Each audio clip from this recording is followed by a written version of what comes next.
Selamat siang semuanya. Nama saya Rafran Alex Timothy Tapea, kelas 4 PMI 2, NPM 20101272610008. Pelajaran metodologi. Saya akan menjelaskan tentang SDLC waterfall. Mode waterfall adalah suatu proses perangkat lunak yang berurutan dipandang sebagai terus mengalir ke bawah, melewati fase-fase perencanaan, pemodelan, implementasi, dan pengujian. Yang pertama, requirement. Pada tahap ini, pengembangan harus mengetahui seluruh informasi mengenai kebutuhan software. Yang kedua, desain. Desain dilakukan sebelum proses coding dimulai. Yang ketiga, implementasian. Proses penulisan kode ada di tahap ini.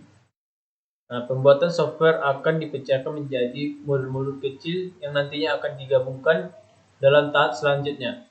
Yang keempat, integration and testing. Pada tahap keempat ini akan dilakukan penggabungan modul-modul yang sudah dibuat sebelumnya. Yang kelima, operation and maintenance. Tahap terakhir dari metode pengembangan waterfall di sini atau dioperasikan oleh penggunanya. Yang keenam, verifikasi.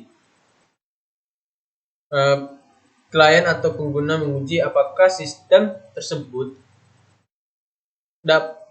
telah dapat disetujui. Kelemahan dari metode waterfall: 1. Membutuhkan tim yang solid. 2. Kurangnya fleksibilitas. 3. Tidak dapat melihat gambaran sistem yang jelas. 4. Membutuhkan waktu yang lebih lama. Kelebihan metode waterfall: 1. Workflow yang jelas. 2. Hasil dokumentasi yang baik. 3. Dapat menghemat biaya. 4. Digunakan untuk pengembangan software berskala besar.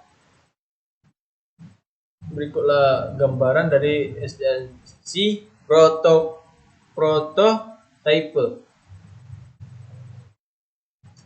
Pengertian dari prototype: salah satu metode pengembangan software yang mengizinkan pengguna memiliki gambaran awal setelah program yang akan dikembangkan, serta melakukan pengujian awal. Tahap prototype: Pertama, pengumpulan kebutuhan.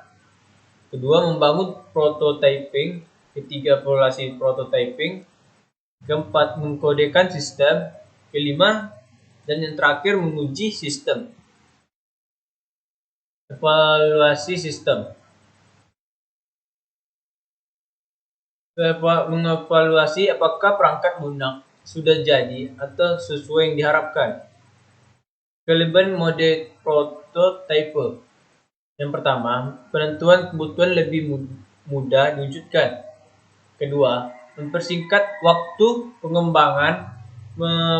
Yang ketiga, pengembang dapat bekerja lebih baik dalam menentukan kebutuhan pelanggan. Yang keempat, adanya komunikasi yang baik antar pengembang dan pelanggan. Berikut kekurangan model prototype: proses analisa dan perancangan terlalu singkat. Yang kedua, biasanya kurang fleksibel dalam menghadapi perubahan.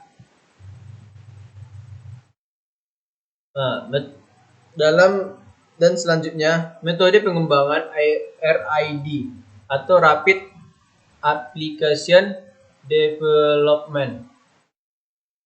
Metode pengembangan perangkat lunak RID adalah sebuah proses pengembangan perangkat lunak yang menekankan siklus pengembangan dengan yang waktu yang singkat.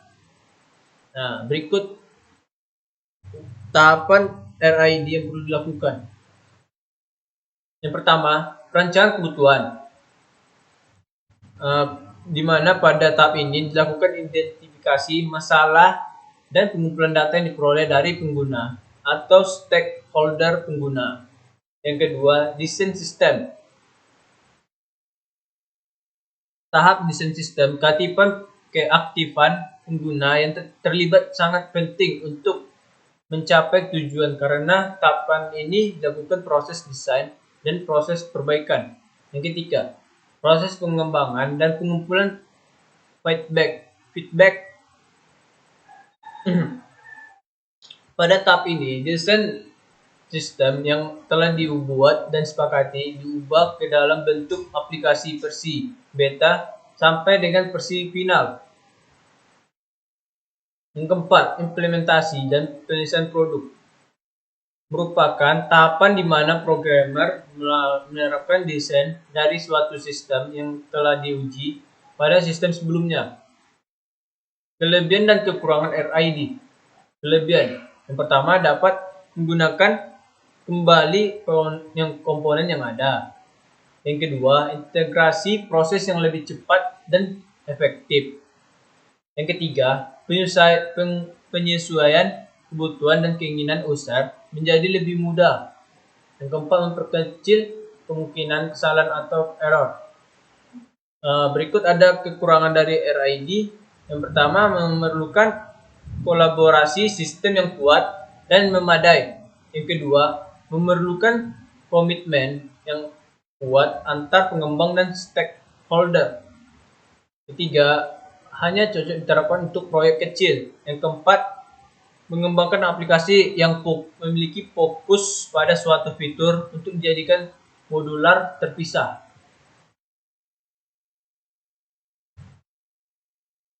Berikut ada Agile. Agile merupakan model pengembangan jangka pendek. Kelebihan.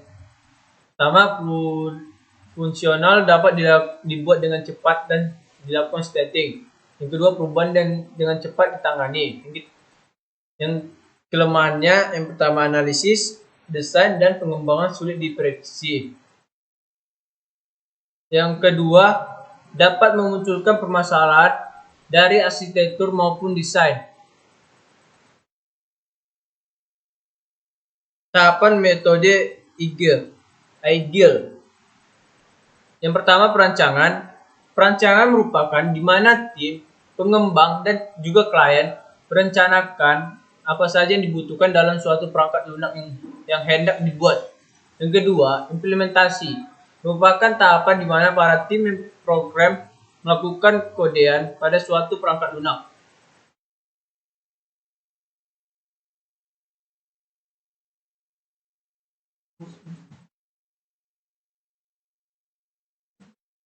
SDLC, metode Fontaine, merupakan perbaikan logis dari model waterfall. Langkah-langkah dan urutan prosedur pun masih sama. Langkah-langkah dalam model Fontaine. Yang pertama, user requirement analysis atau analis kebutuhan pengguna. Di sini kita sebagai programmer dalam mengembangkan sistem yang harus menganalisa kebutuhan terhadap pengguna, baik itu pada cara penggunaan yang mudah maupun efisien terhadap sistem yang pengguna butuhkan. Yang kedua, user requirement specification atau spesifikasi kebutuhan pengguna. Dalam tahap ini kita harus tahu apa saja yang dibutuhkan pengguna dalam sistem yang sedang kita kembangkan. Yang pertama, baru software requirement specification, spesifikasi persyaratan perangkat lunak. Yang selanjutnya, sistem atau broad design. Selanjutnya, program atau detail design, implementation atau coding. Baru program staging atau staging system, program staging unit, program as software maintenance.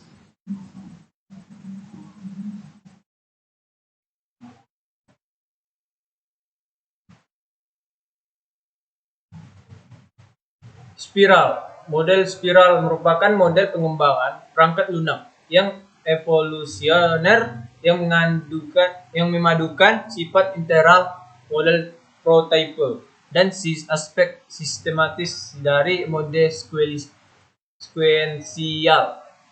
Kelebihan: yang pertama, cocok untuk proyek berskala besar. Yang kedua, manajemen kesalahan baik. Yang ketiga, menggunakan prototipe sebagai mekanisme pengurangan risiko. Kelemahan: yang pertama, waktu pengembangan cukup lama. Yang kedua, dibutuhkan ahli dalam penanganan risiko. Yang ketiga, kesulitan dalam meyakinkan konsumen. Fungsi model spiral adalah untuk melakukan perubahan, penambahan, dan pengembangan suatu software dengan deretan pertambahan menjadi lebih baik. Tahap dari spiral model: menguji coding dan mengembangkan software, menginstal software, membuat prototipe, mendesain dokumen, meringkas suatu pengujian software, dan membuat laporan atas kekurangan dari software agar segera diperbaiki. V-model adalah metodologi pengembangan linear unik yang digunakan selama siklus hidup pengembangan perangkat lunak. Prosesnya: yang pertama, requirement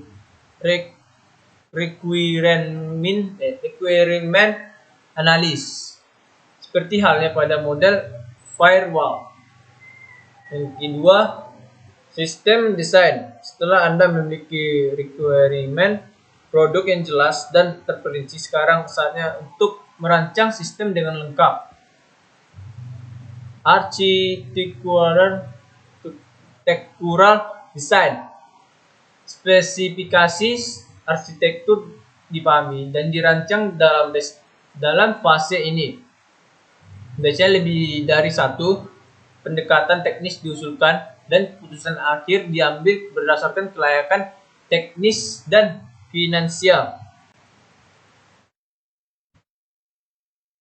Oke, berikut kelebihan dan kekurangan V-model. Kelebihannya: yang pertama, model yang menerapkan disiplin tingkat tinggi. Yang kedua, dapat bekerja dengan baik. Yang ketiga, sederhana. Yang keempat, mudah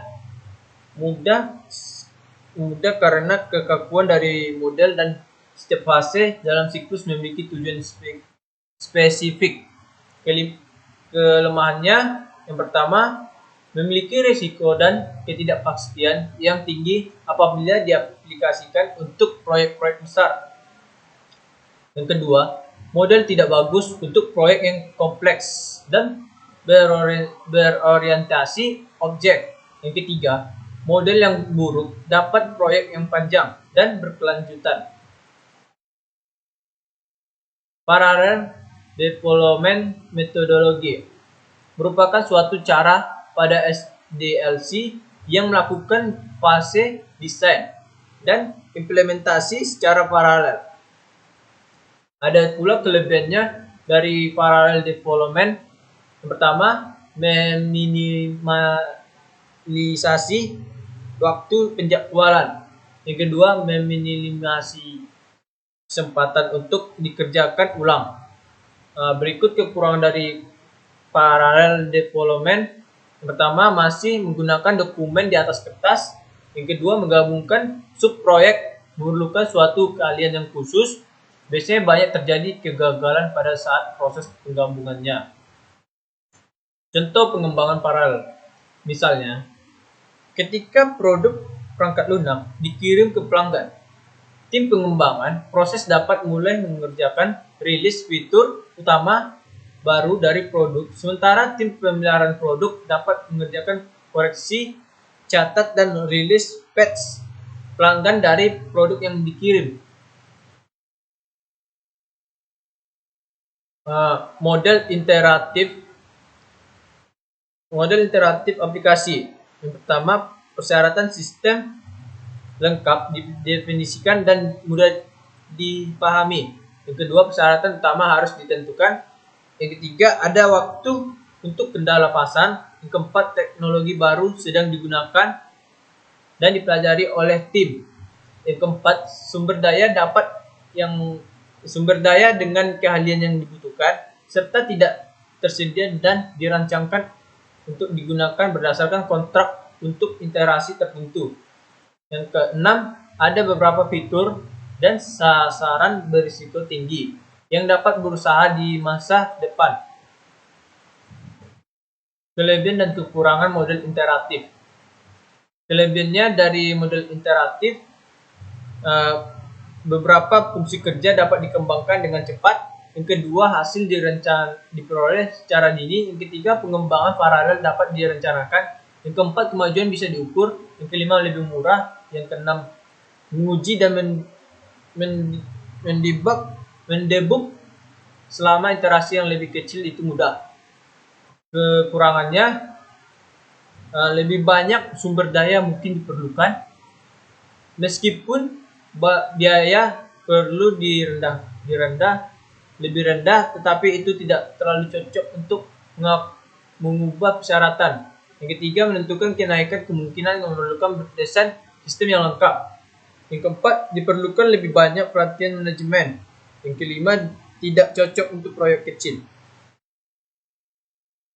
Scrum adalah salah satu metode rekayasa software yang menggunakan prinsip Agile. Cara kerja metode Scrum.